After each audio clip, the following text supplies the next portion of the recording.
Assalamualaikum warahmatullahi wabarakatuh. Selamat datang kembali di channel YouTube kita Ahlul Jannah TV. Baik sahabat muslim di seluruh Indonesia bahkan dunia, di kesempatan kali ini kita akan mencoba untuk menjawab pertanyaan-pertanyaan yang sudah disampaikan oleh sahabat-sahabat kita, sahabat viewers yang masuk ke Instagram untuk membahas tentang bab masa depan bagi orang yang hidup. Nah, artinya apa? Masa depan bagi orang hidup itu kematian. Ya, masa depan kita kan mati ya. Jadi pertanyaan-pertanyaan sudah masuk kita untuk kita membahas bab tersebut. Baik, sebelum kita kupas tuntas semuanya, seperti biasa di tengah-tengah kita sudah hadir narasumber utama kita Ahlul Jannah TV, Bapak Ustadz Qusairi. Selamat malam Ustadz. Selamat malam juga. Baik, nanti beliau akan memberikan penjelasan ya terkait pertanyaan-pertanyaan yang sudah disampaikan teman-teman.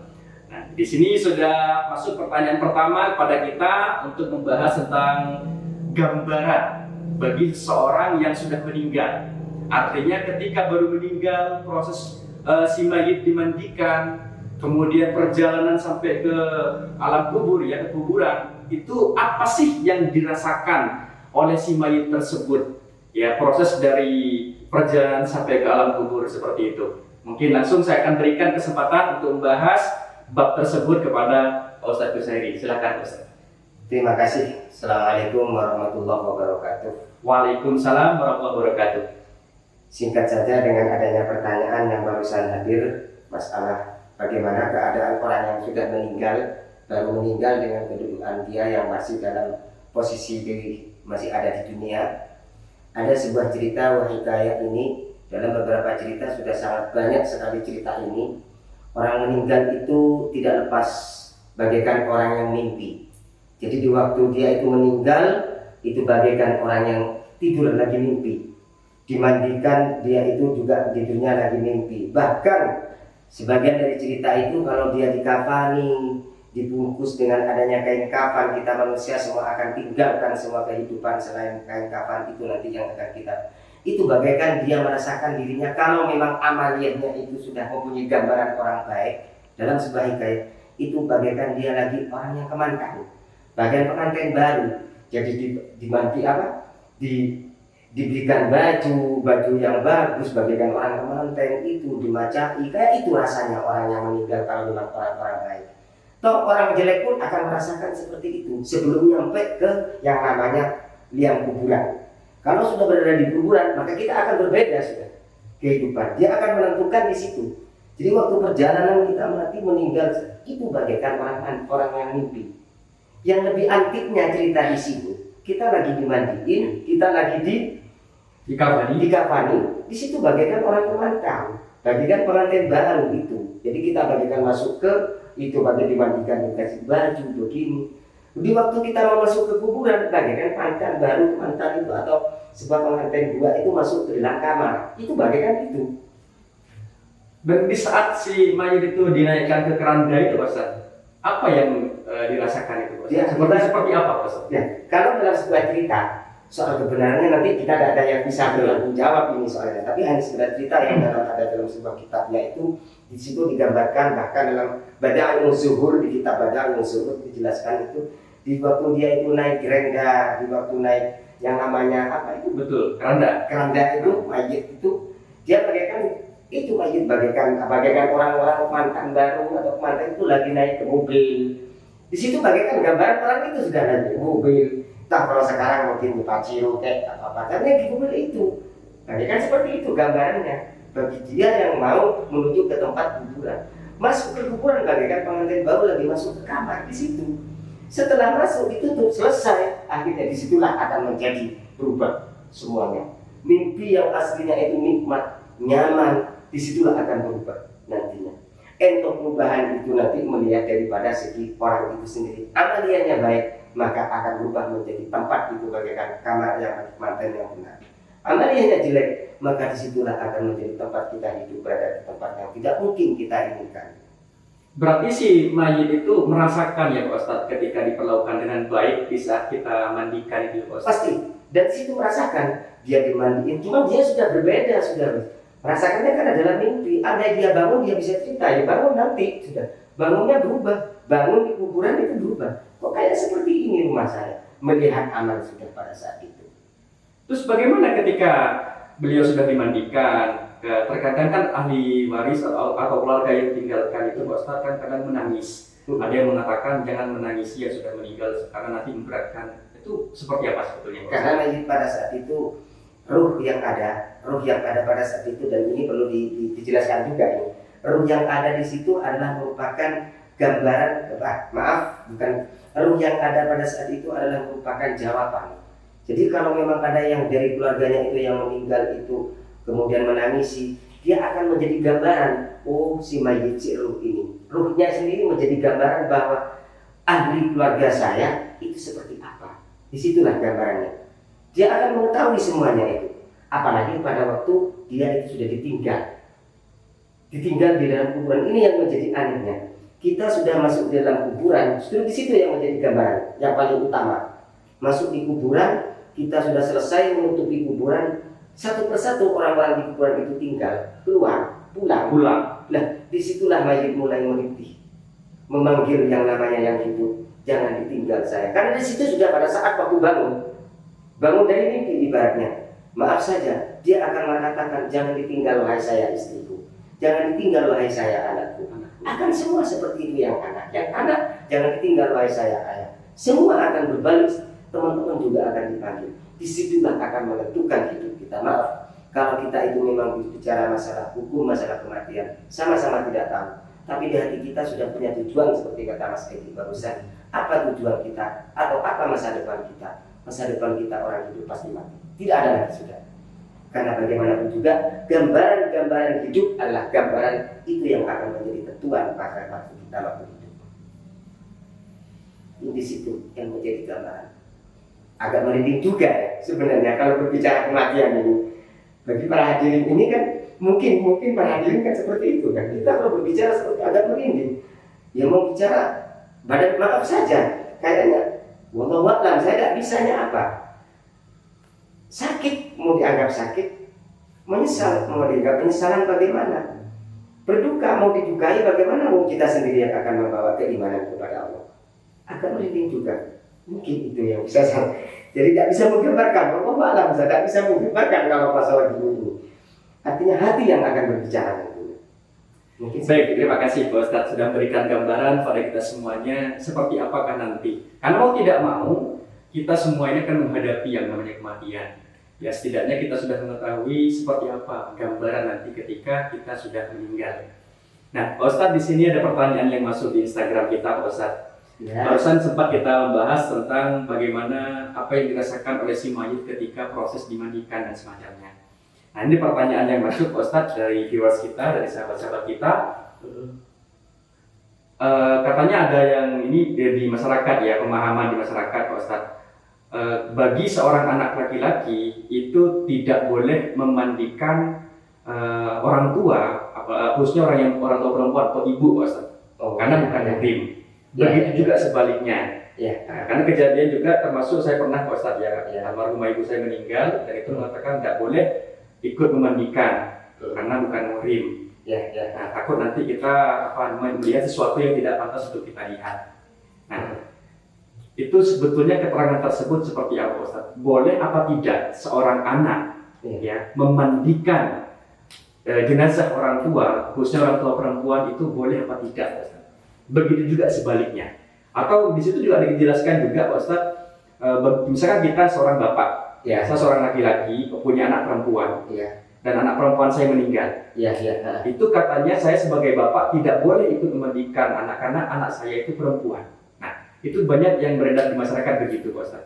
Monggo, silakan Pak Ustaz dijawab. Terima kasih. Kalau melihat dalam sebuah makalah, bahkan ulama fikih Fathul Qorib di syarahnya juga jelas, bahkan dalam Fathul Mu'in di kitab syarahnya itu juga dijelaskan. Kalau berbicara tidak diperbolehkannya, itu keterkaitannya masalah hukum haram, masalah melihat kepada Allah. Oke, kalau berbicara itu. Tapi kalau berbicara wal afdal, di sini yang menjadi letak hukum. Di kitab fikih, bahkan dalam beberapa hadis Imam Muslim meriwayatkan, lebih utamanya al-afdal yang memandikan ghuslul mayyit, memandikan bagi al-ghusil, orang yang memandikan mayit itu adalah laki-laki sama laki-laki. Betul. Ini lebih utamanya, bukan masalah boleh dan tidak. Kalau menjadikan hukum boleh dan tidak dengan alasan laki-laki kita harus dimandikan sama-sama laki-lakinya, melihat aurat saja, jangankan aurat orang lain, Mbak. Auratnya sendiri kita itu sudah dianggap hukum, paling tidak hukumnya itu sudah dianggap itu haram. Paling tidak itu tidak dianggap hukum bagi kita maksiat melihat aurat kita sendiri. Dan terkait masalah itu masalah hadis. Betul. Keterangannya di situ sebenarnya masalahnya. Oke, kalau berbicara masalah abdolnya, maka disinilah yang menjadi letak hukum. Tapi kalau masalah itu melihat hukum boleh dan tidaknya, yang jelas sama-sama boleh. Laki dimandikan perempuan monggo, perempuan dimandikan laki monggo. Tapi abdolnya di mana? Nah ini letaknya. Kalau lebih abdol, laki-laki dimandikan oleh laki-laki, perempuan dimandikan oleh perempuan. Cuma ada aturan dalam hukum fikih, ada aturan. Kalau sudah ada keluarga yang mau memandikan terlebih dahulu, maka itu barulah laki-laki sama laki-laki. Kalau udah ada keluarga, bapak dimandikan oleh anak. Sebenarnya harusnya seperti itu abdolnya. Jadi keluarga yang paling dulu yang memandikan. Aturan yang sebenarnya abdolnya. Meskipun si anak tersebut ketika bapak meninggal, meskipun si anak tersebut perempuan, Beda jenis. Ini berbicara keabdolannya. nggak apa-apa. Nggak apa-apa. Karena kalau berbicara laki-laki sama laki-laki, bahasa dari hukum korojul, yaitu al-ghasil di dalam sebuah buku fikih itu dijelaskan melihat aurat orang laki lain saja itu sudah haram. Saya loh melihat auratnya orang sampai maaf sama sejenis juga haram. Apalagi kan gitu kan? Melihat aurat sendiri haram, apalagi melihat aurat orang lain. Nah oke, yang haram siapa? Pertanyaannya nanti ke sana. Nah makanya aturan di kitab-kitab di fikih bahkan itu wal aula ar-rajul ar-rajul al-mar'ah al-mar'ah. Ini yang benar. Jadi kalau sudah tidak ada keluarga dari situ, maka mayit yang memandikan keluarganya. Bahkan istrinya pun lebih utama. Kalau memang yang sama-sama satu jenis, satu nasab, satu keturunan itu tidak ada, istrinya itu yang lebih utama yang memandikan zawjnya itu. Ini yang terjadi dalam hukum.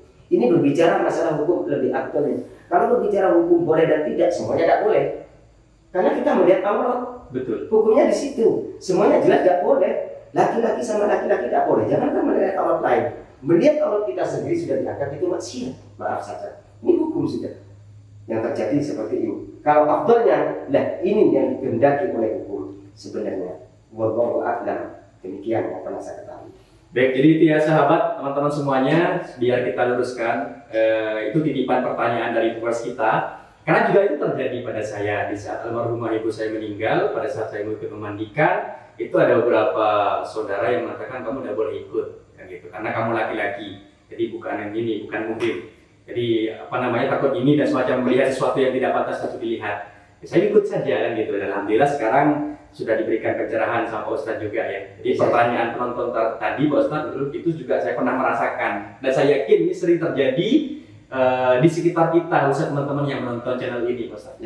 Ya, saya jelaskan lagi ya. Jadi anak yang mati atau orang tua yang mati maka lebih pantas anak apa? Anak perempuan. Dan anak perempuan, anak laki-laki. Kalau seumpamanya sama-sama ada Pak Ustadz, anak perempuannya ada, anak laki-lakinya ada, dan ingin sama-sama mandikan, monggo. Jangan berbicara hukum haram dan tidaknya. Kita berbicara hukum afdolnya. hukum afdol ya. Kalau hukum aula di kitab bukan pakai bahasa afdol ya. Di kitab tidak pakai bahasa afdol, pakai bahasa aula yang lebih utama. Kalau berbicara hukum haram halal, siapapun saja melihat aurat orang lain itu tetap tidak boleh. Jangankan aurat orang lain, aurat sendiri juga tidak boleh kok. Di situ aturannya. Justru yang benar itu adalah keluarga. Lebih dulu yang satu jenis. Tidak ada keluarga yang satu jenis. Berbeda jenis kalau suami si istri, jika anak. Jika ada istrinya, si istri berarti suami. Berarti kan seperti itu. Si bapak kayak anak kalau tidak ada istri. Anaknya beda jenis, lebih utama daripada orang lain. Karena apa di kitab fikih kok malah seperti itu? Saya jelaskan. Itu menjaga penyakit atau menjaga sebuah kejelekan si mayit itu sendiri. Kalau keluarga yang jelas, mungkin kejelekannya tidak akan diceritakan sama orang lain. Betul. Secara nalar akal kita seperti itu. Ini yang terjadi dalam hukum fikih. Dan itu yang dipandang dengan secara hukum buat aulanya. Kalau kita mandi sendiri tidak mungkin kita mayit kok. Mandi sendiri tidak mungkin. Kan itu kan nantinya. Itu yang terjadi. Oke, terima kasih Pak Ustadz ya. Semoga ini jadi pedoman juga buat teman-teman yang menonton channel ini ya. Jadi kedepannya ketika ada keluarga kita yang meninggal atau seperti apa, sudah tidak perlu ragu-ragu lagi terhadap keterangan-keterangan yang berikan saran atau apa, karena kita sudah punya acuan tersendiri ya teman-teman. Karena waktu itu ketika almarhumah ibu saya meninggal, saya masih belum tahu keterangan ini Pak Ustadz. Jadi ngikut-ngikut saja, orang ngomong begini ngikut saja. Sebenarnya itu lebih bagus, itu orang yang lebih terdekat, dia menjaga aib atau sebuah kejelekan si mayit itu, kan seperti itu. Siap, terima kasih. Terus ini Pak Ustadz, juga ada pertanyaan yang masuk pada kita tentang bab kematian juga. Di sini untuk membahas yang diminta di sini membahas tentang sebuah hadis Pak Ustadz. Hadis yang mengatakan seperti ini. Idza mata adama in qata amaluhu illa min thalathina. Ya. Jadi terputus amal perkara manusia yang hidup kan gitu Ustaz. Ketika dia sudah mati kecuali 3 perkara. Ya. Nah, yang pertama itu sedekahun jariyatun, yang kedua amalun soleh, yang ketiga waladun soleh. Ya. Nah, pertanyaan di sini disampaikan oleh sahabat-sahabat kita Pak Ustaz untuk dibahas.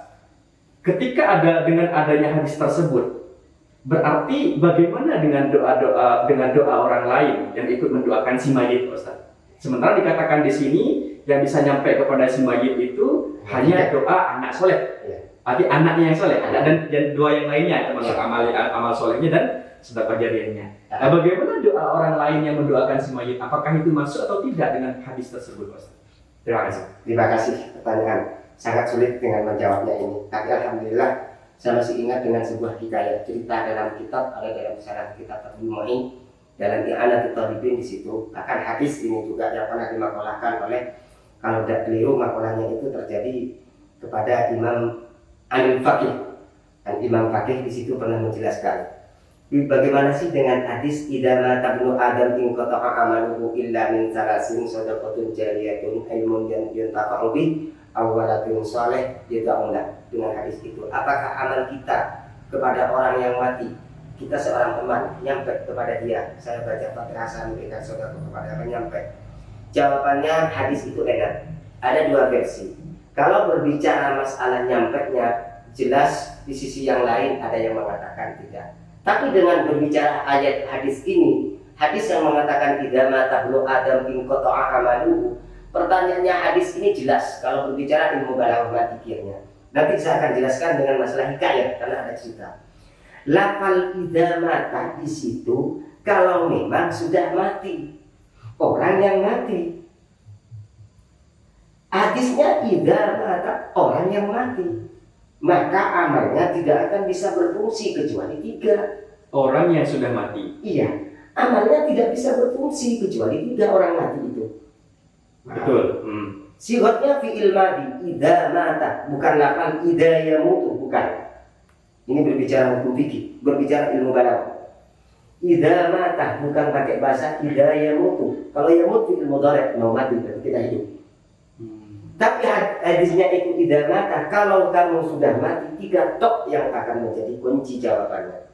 Amal dari orang itu yang mati, ilmu apa? Amal semasa hidup ya Pak. Amal semasa hidup dia yang akan bisa mengambil kepada orang yang mati, sedekahnya waktu hidup, anak yang mau mendoakan baru nyampe. Bagaimana kalau orang lain? Kan seperti itu. Betul. Berdoa untuk kepada dia. Nyampe pada logika coba dulu. Di logika dulu. Ini hadis mata. Kalau sudah mati, lah hidup. Mengirimkan kepada orang mati gimana? Nyampe apa enggak? Dia nyampe orang hidup bukan orang mati. 1. Oh, berarti hadis ini untuk orang yang mati. Orang yang mati. Ini hadisnya idza mata, bukan idza yamut. Kalau yang hidup nyampe pada nyampe. 1. Yang nomor 2, bukti kalau memang itu idza yamut, mata. Waladun soleh itu loh. Anak yang berdoa kepada orang tua kok nyampe. Gimana kalau orang lain yang berdoa kalau tidak nyampe? Berarti kan koreksi. Berarti kan hadis ini kan dipilah seakan-akan. Berarti kan menggambarkan ini bagi yang hidup akan nyampe. Lek yang mati mau baca sholawat, lek yang mati mau baca, tidak bisa. Wajar ini hadisnya benar. Maaf saja. Kalau berbicara hadis idza mata ibnu adam, lek yang mati tidak nyampe. Maaf saja. Dia yang mati, ada orang mayit Zaid mati mau baca apa? Ya tidak bisa. Yang bisa sedekahnya, yang bisa doanya anak. Nah kalau doanya teman gimana? Nah doanya anak, apalagi doa teman. Asalkan hidup yang mau mendoakan. Nah sama-sama mati mau mendoakan, tidak bisa. Jelaskan ini hadis.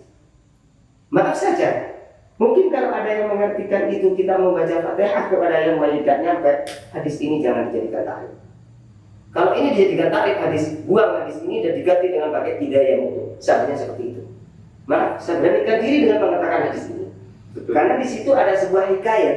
Pernah sebuah hikayat. Karena Nabi pernah melayat pada satu orang habis menguburkan mayit yang terjadi. Akhirnya seorang sahabat sempat bertanya, namanya sahabat itu Abu Hurairah. Pernah dalam satu kitab, dalam hadis Abu Hurairah bertanya, mal mayyit fil qabri ya Rasul. Sempat bertanya seperti itu. Kanjeng Nabi, apa sih kerjaan mayit yang ada di dalam kuburan? Di sini bukan pakai eman, tapi pakai emat. Lebih enak lagi dalam ilmu alfiyah, wa man wa ma wa al-tusabi madukin. Maaf saya pakai nahunya saja sekalian. Biar jelas. Bahwasanya bagaimana sih kerjaan mayit dalam kuburan ya Nabi? Jawabannya kanjeng Nabi enak, jelas. Apa yang diharapkan oleh beliau ya Nabi? Jawabannya beliau, yantadiru da'watan, mengharap-harap doa daripada min ahihi wa min ibnihi wa min sadiqinna. Si mayit dalam kuburkan itu mal mayyitul qabri kalau bagaikan orang yang tenggelam, ada banjir besar bagaikan tenggelam. Mayit di kuburan itu seperti itu. Jawabannya apa? Yantadiru da'watan talhaqahu min ibnihi wa min ahi aw min ahihi aw sadiqinna. Mayit dikuburkan bagaikan orang yang tenggelam. Jadi banjir besar-besar tenggelam. Apa? Dia mengharapkan doa dari anak, doa dari para tetangga, doa dari orang-orang yang terkenal, yang mengenal dia. Nah, kalau berbicara hadis ini, hadis itu dihapus. Sirotnya fi'il madhi, fi'il mudhari, enak. Talhaqahu yantadiru da'watan, menunggu. Sifat fi'il mudhari, hadis ini fi'il madhi idza mata. Jadi jangan dimasukkan. Kalau orang yang hidup bagaimana nyampe pada? Ya nyampe, tapi jangan pakai hadis ini. Yang mati ini yang tidak nyampe. Gitulah jawabannya. Yang jelas kalau kita berbicara, kita baca tawassul kepada beliau, yang jelas kita nyampe. Kalau tidak nyampe, kita tidak perlu baca sholawat pada kanjeng Nabi. Poin itu sudah habis. Kalau tidak nyampe, kita tidak perlu baca sholawat kepada beliau, baginda Nabi. Karena hadis ini yang akan menjadi jawaban daripada orang. Padahal hadis ini bagi yang hidup, bagi yang mati. Kalau yang mati, yang hidup bagaimana? Talhaqahu talhaqahu min ibnihi aw akhihi aw sadiqin. Jelas. Dia mengharap dari doa-doa teman, saudara, anak, dan orang yang mengenal bagi mayit. Ini sebenarnya mayit yang ada dalam kuburan. Itu jawabannya. Luar biasa, sangat mutlak ya teman-teman ya. Karena saya juga pernah punya pengalaman Pak Ustadz. Ya, saya pernah nyelawat ya salah satu teman, kebetulan beliau juga kembali, mungkin berbeda organisasi ya, berbeda ini. Saya sempat bertanya, oh ini nanti ada tahlilan atau mengundang orang untuk ngaji. Terus beliau menjawab, tidak ada, bilang begitu si anak tersebut. Kenapa tidak ada? Ya, nggak perlu, cukup kita mendoakan karena terputus sama manusia. Jadi patokannya beliau itu dengan hadis ini Pak Ustaz. Karena yang diterima, doa yang diterima itu hanya keluarga, makanya hanya anak yang soleh, makanya hanya anak-anaknya dia yang mendoakan. Jadi kita tidak mengundang orang untuk ngaji atau apa, tidak gitu Pak Ustaz. Oh gitu. Itu kalau pakai patokan hadis tidak mata tuh ada koreksi lafaz dulu. Lah dianya mata, orang yang sudah meninggal. Nah, yang hidup bagaimana? Kalau yang meninggal dia tidak nyampe. Nah, yang hidup bagaimana nyampe? Tidak usah dijawab kok. Nah, yang hidup nyampe, buktinya di belakang. Waladun saleh yad'auna. Hadis kan? Yang hidup itu kok nyampe. Gimana kalau orang lain? Orangnya sendiri juga nyampe. Pokoknya nanti pernah ditanyakan oleh Abu Hurairah. Ini yang pernah terjadi. Nyampe. Artinya ini tanpa kita menyinggung sebuah golongan ya Pak, tapi kita meluruskan. Gitu Pak. Bagi pemahaman yang saya ketahui, yang betul kita. Yang saya ketahui, sholawat pun kalau begitu kita tidak perlu baca sholawat kepada beliau baginda Nabi. Karena takutnya nyampe alasannya. Orang itu baca sholawat ada. Kalau baca sholawat pada baginda Nabi berhenti. Kalau masih mengikuti hadis berhenti, tidak usah baca sholawat sudah. Kan selesai kan? Jika kan seperti itu, maaf, ini yang saya pernah ketahui dalam segi pemahaman hadis itu. Wallahu a'lam. Terus kembali kepada keterangan Pak Ustadz barusan, ya, seperti yang disampaikan oleh Rasulullah, tidak ada lagi yang diharapkan oleh orang yang sudah meninggal di dalam kubur, arti si mayit tersebut, kecuali mengharapkan sebuah doa, kan gitu Pak, dari keluarga, saudara, tetangga dan semacamnya. Nah, ketika kita berbicara tentang doa sendiri Pak Ustadz, contoh seperti saya, ibu sudah meninggal, Iya. Ustaz. Otomatis saya kan ingin berikan yang terbaik pada beliau di sana, Ustaz, kan gitu. Nah, bicara tentang doa sendiri, apakah yang dimaksud doa itu harus kita begini, doa mendoakan orang tua, atau contoh misalkan saya berbuat baik, saya niatkan untuk orang tua, apakah juga itu masuk doa, Ustaz? Disitulah yang menjadi pertanyaan. Mungkin kalau menjadi pertanyaan, doa itu ada dua, bil akmal, bil akwal. Jadi sudah saya catatkan dari kemarin-kemarin, doa itu ada dua, bil akmal, bil akwal.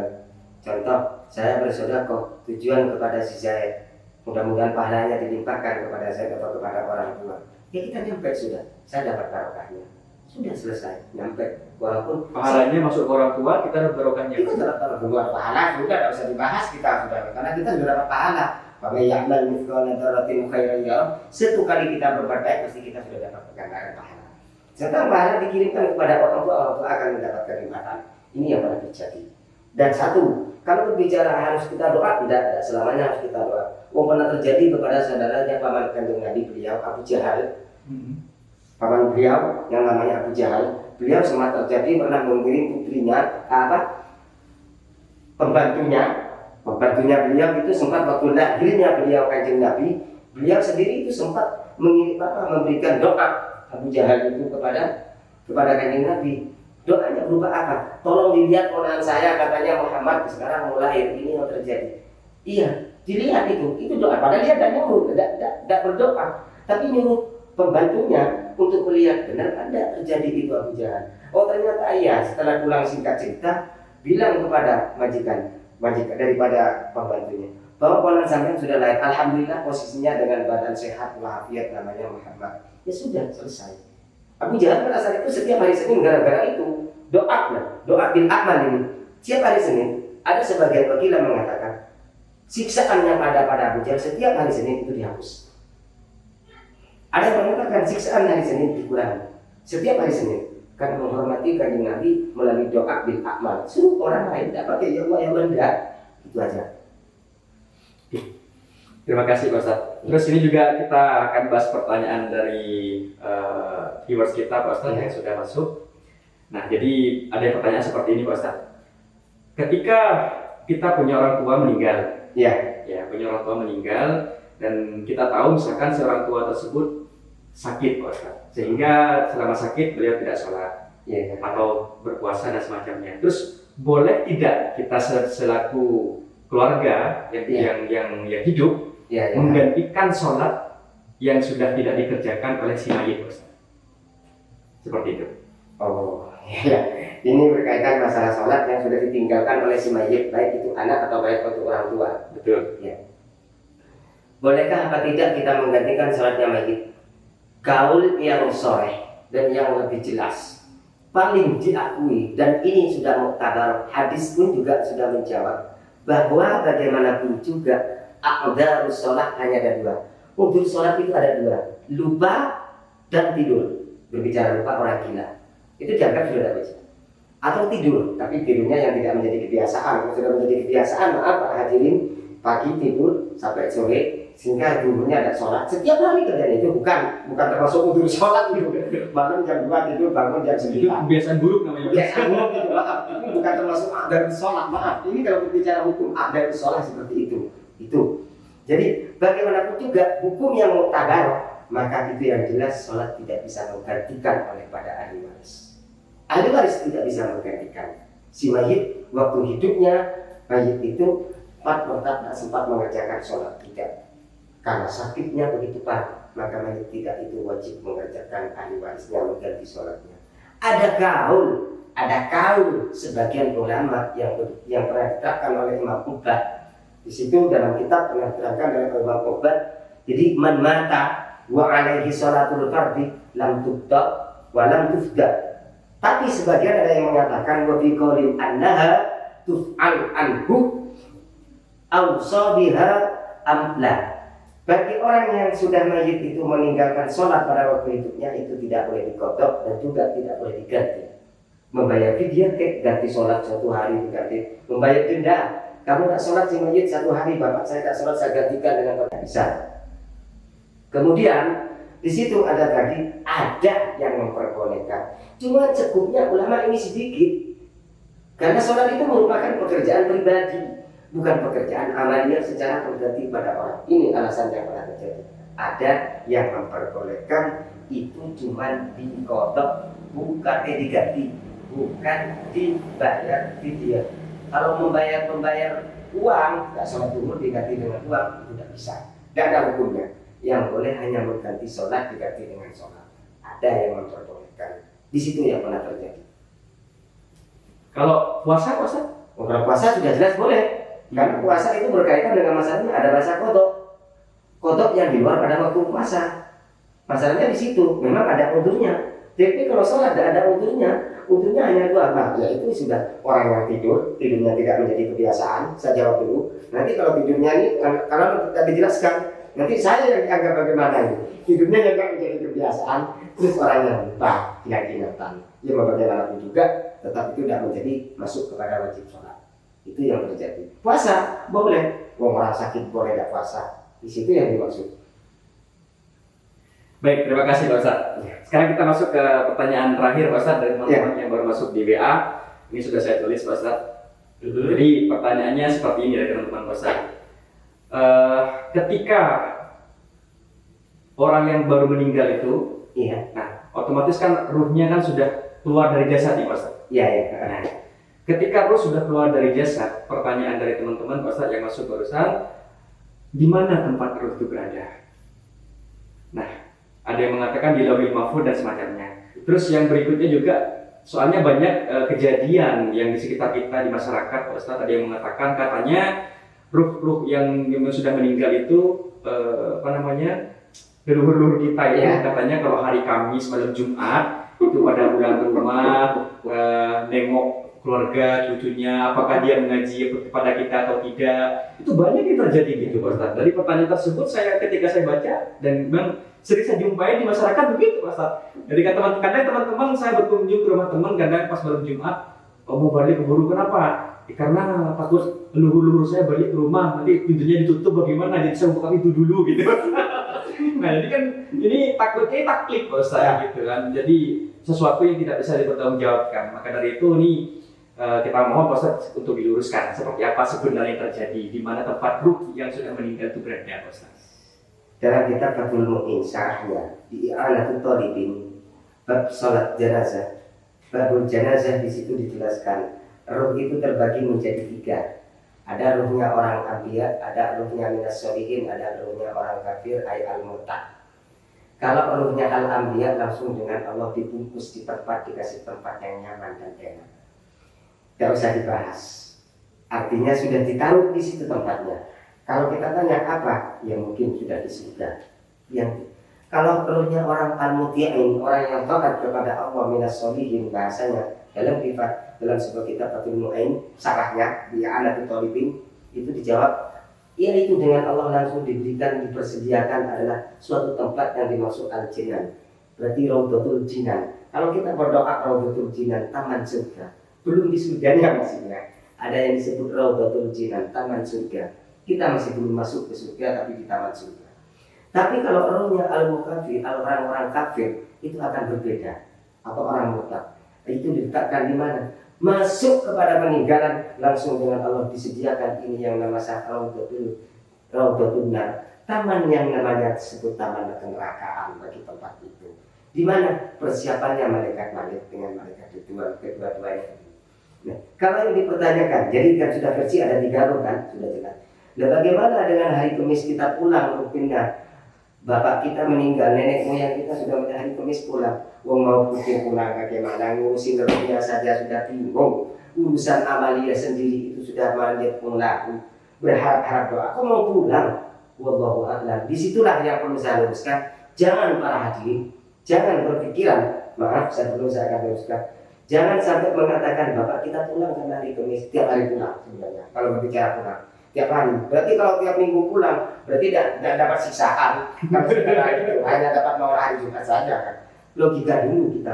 Dalam bahasa dalam kitab fikih sudah dijelaskan, setiap hari dia adalah narju du'a'at min akhihi. Ada yang mengatakan berharap doa, tidak pulang kok mikir pulang. sedang ngurusin dirinya sendiri sudah bingung untuk itu, apalagi mau pulang. Sudah ada tempat tersendiri. Tempatnya Ain, ada yang mengatakan Raudatul Jinan, ada yang mengatakan Raudatul Nar. Kalau Raudatul Nar maaf menjadi orang kafir atau orang murtad. Raudatul Jinan sebagian dari orang-orang minas solihin. Al-Anbiya itu tidak bisa digambarkan langsung al-Jannah. Para nabi akan digambarkan langsung masuk surga oleh Allah. Ini tempat. Dan mikir pulang, sudah nyaman, enak di tempatnya. Masuk akal kan situ. Itu keterangannya. Jadi kalau kita mikir pulang, mau pulang kalau memang enak, kita mikir pulang sudah wis amtun loh. Ada di tempat di sini tempat enak nyaman, dijak pulang. Tak mungkin mau. Ini yang akan terjadi dalam hukum. Iya kalau tidak enak, berarti tidak enak itu loh yang pulang itu. Maaf saja para ahli. Mungkin yang tanya seperti itu, mungkin loh tidak enak. Tapi kan tidak tahu kita kan. Jadi maaf, pengertian-pengertian yang seperti itu kita hapus saja dengan pakai hukum. Kita hapus saja dengan hukum-hukum yang sudah tertata dalam hukum kita di Allah. Mungkin seperti itu yang atau mungkin kita ambil kesimpulan baiknya Pak Ustadz, kalau ini sebelum Jumat ya sudah, kalau kita mau ngaji saja kan gitu. Seperti itu. Karena yang diharapkan ahli kubur itu kan doa itu Pak Ustadz ya. Itulah mungkin daripada 1 bulan tidak pernah ngaji, mungkin dengan bahasa itu. Dengan bahasa itu ya kita ngaji untuk ahli kubur yang keluarga yang sudah meninggal. Iya. Wallahu a'lam. Mungkin seperti itu jawabannya. Oke, luar biasa. Terima kasih banyak Pak Ustadz untuk pencerahannya hari ini dan menjawab pertanyaan-pertanyaan yang sudah dikirim oleh teman-teman kita di channel kita Pak Ustadz.